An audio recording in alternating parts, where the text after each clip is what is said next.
Nous allons travailler ici sur la stratégie à adopter lorsqu'on doit résoudre un système d'équations comme je vous présente ici. Donc nous avons vu dans les vidéos que je remets à l'affichage la méthode de substitution, la méthode de combinaison et dans un système présenté comme celui-ci, quelle méthode faut-il choisir? Y en a-t-il une qui est mieux que l'autre? Là en fait c'est un peu personnel, mais on va voir quand même que dans certains cas, il y a une méthode qu'il vaut mieux privilégier. Alors, dans l'équation, dans le système d'équations que je vous présente ici, alors à gauche, je vais vous présenter la méthode de substitution tout d'abord. Donc, il s'agit d'écrire une des inconnues en fonction de l'autre. Donc, j'utilise dans la première équation l'écriture 2x plus y égale 8 pour écrire y en fonction de x. Donc, le 2x, on le passe de l'autre côté et vous obtenez ici y égale 8 moins 2x. Du coup, dans la deuxième équation, je remplace la variable, l'inconnu y par son expression en fonction de x. Donc ça devient moins 3x plus, entre parenthèses, 8 moins 2x égale moins 2. Donc dans la deuxième équation, il n'y a plus de y, on n'a qu'une seule inconnue, c'est l'inconnu x. Donc on développe et on réduit, ça devient moins 3x plus 8 moins 2x égale moins 2. La première équation étant réécrite. Dans le système suivant, on réduit, moins 3x moins 2x, ça fait moins 5x. Le 8, vous le passez de l'autre côté, ça devient moins 8. Moins 8 moins 2, ça fait moins 10. Dans le système suivant, on réécrit la première équation. X, alors comme moins 5x est égal à moins 10, on divise par moins 5.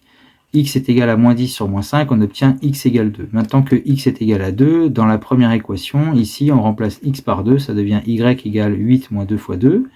Et nous obtenons à la fin, 8 moins 2 fois 2, ça fait 8 moins 4, on obtient y égale 4, x égale 2, et on a comme ensemble solution donc le couple 2, 4. Voilà pour la méthode de substitution. Passons maintenant à la méthode de combinaison.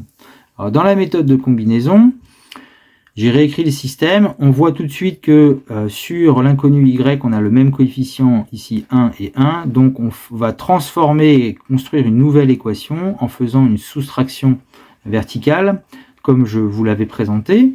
Donc on garde l'une des deux équations, 2x plus y égale 8 par exemple, et on arrive sur une équation transformée par soustraction. 2x moins 3x, ça fait 2x plus 3x, donc ça fait 5x, y moins y, ça fait 0, et 8 moins 2, ça fait 8 plus 2, ça fait 10.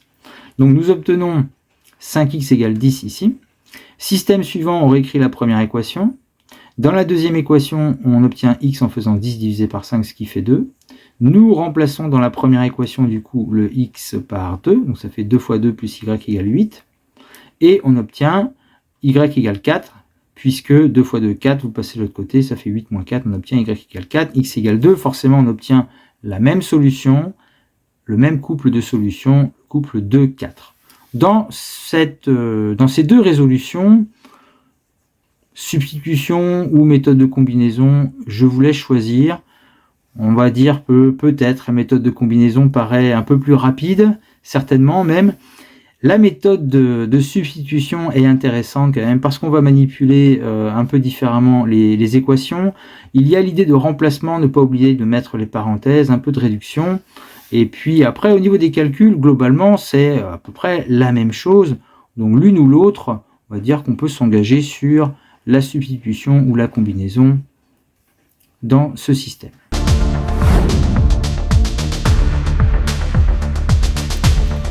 Dans un deuxième exemple, je vous montre ici un système d'équations où là, la méthode de combinaison est à privilégier et la méthode de substitution est plutôt à laisser de côté. Vous allez vite vous rendre compte pourquoi. Je vais d'abord faire la méthode de combinaison.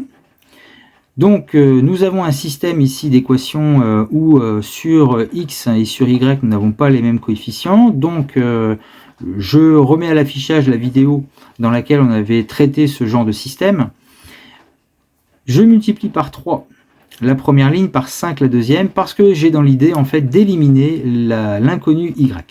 En multipliant par 3 et par 5, nous transformons les deux équations de la manière suivante. 3 fois 6 ça fait 18, 3 fois 5 ça fait 15, 3 fois 10 ça fait 30. Ensuite, deuxième équation, 5 fois 4 ça fait 20, 5 fois 3 ça fait 15, 5 fois 8 ça fait 40. Là ici, ensuite, on va éliminer l'inconnu y en faisant une soustraction verticale.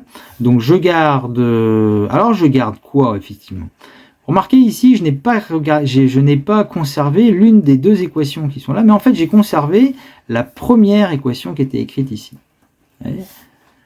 Alors, on va dire, bah, tiens, pourquoi on a le droit de faire ça? Bah, on a le droit de faire ça parce qu'en fait, la première équation qui est là, je peux très bien la diviser par 3 et je récupère en fait la première équation. En fait, pourquoi j'utilise cette équation-là au lieu de celle-là? C'est parce que ça me permet d'avoir des nombres un peu plus petits à gérer plutôt que des nombres un peu plus grands. C'est juste au niveau des calculs pour simplifier les calculs après. Donc en fait, quand vous prenez une équation, vous prenez soit l'une des deux ici, soit même l'une des deux qui est là.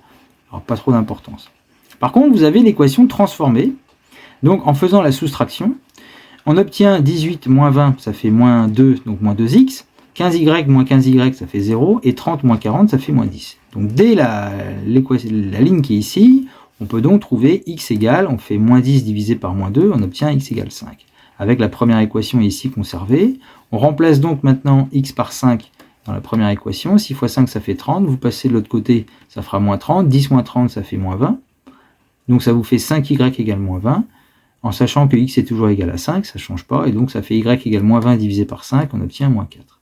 Donc ça fait solution x égale 5, y égale moins 4.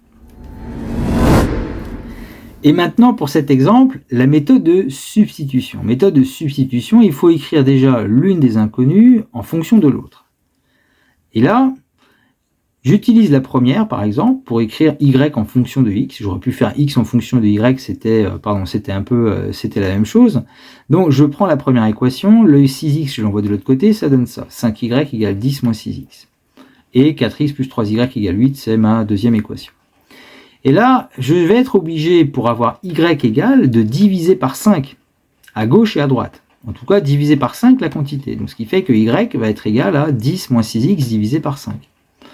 Je continue avec 4x plus 3y égale 8, troisième système. Alors, ici, on va pouvoir ici simplifier, puisque 10 divisé par 5, ça fait 2. 6 divisé par 5, on va laisser 6 cinquièmes. Donc, on a l'expression ici, y égale 2 moins 6 cinquièmes de x. Et c'est là un peu le danger de la méthode de substitution, lorsque on a dans un système, en fait, lorsqu'on n'a pas de coefficient 1 ici sur l'une des inconnues. Parce que du coup, comme on a un coefficient différent de 1, ben là en fait on est obligé de diviser par 5 et c'est là que vont apparaître des fractions par exemple avec des calculs. Vous allez voir, on va aller jusqu'au bout. Hein.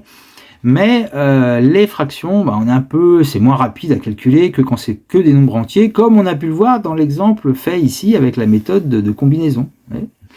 Alors si on continue, parce qu'on va aller jusqu'au bout. Dans l'équation, comme maintenant nous avons y égale 2 moins 6 cinquièmes de x, donc on remplace le y dans la deuxième équation par l'expression obtenue, 2 moins 6 cinquièmes de x. Et donc là, il faut développer, 3 fois 2, ça fait 6.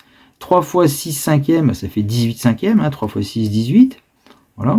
Donc après, alors je ne parle pas de la première équation, ça reste toujours la même, mais là, il va falloir réduire. Alors pour réduire les x, déjà le 4, il faut le transformer en cinquième. Alors 4, c'est 20 divisé par 5.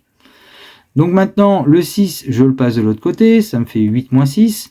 Comme ça, à gauche, je garde que mon inconnu x. 20 cinquièmes moins 18 cinquièmes, ça fait 2 cinquièmes. Donc j'ai 2 cinquièmes de x qui est égal à 2. C'est pour ça que là, on va revoir des choses sur les fractions. Puisque maintenant, je dois diviser 2 ici par 2 cinquièmes. X est égal à 2 divisé par 2 cinquièmes. Et vous avez certainement appris que diviser par un nombre, c'est ça, c'est multiplié par l'inverse. Et multiplié par l'inverse, ça fait 2 fois 5 demi. Et on peut barrer les deux ici, donc ça nous fait 5. Donc on récupère la même valeur que tout à l'heure, mais par contre le travail a été un peu plus important. Donc x est égal à 5. Comme x est égal à 5, on le remplace ici dans la variable x pour trouver y. Donc ça fait y égale 2 moins 6 cinquièmes fois 5. On barre les 5, règle sur les fractions, on barre les 5, surtout pas faire 5 fois 6, 30 et 30 divisé par 5. Donc on barre les 5, ça c'est autorisé. Et puis ça nous fait 2 moins 6, et 2 moins 6 ça fait moins 4. On récupère la même solution. Par contre, on voit très bien ici que le travail n'est pas du tout le même, entre une méthode, la méthode de, attendez que ça arrive, ça voilà, entre la méthode de combinaison qu'on a vue dans la première partie et la méthode de substitution. C'est faisable, mais par contre, dans certains cas, la méthode de substitution va générer des calculs un peu plus longs. Pas forcément plus délicats, plus difficiles, mais en tout cas, il y aura un peu plus de calculs.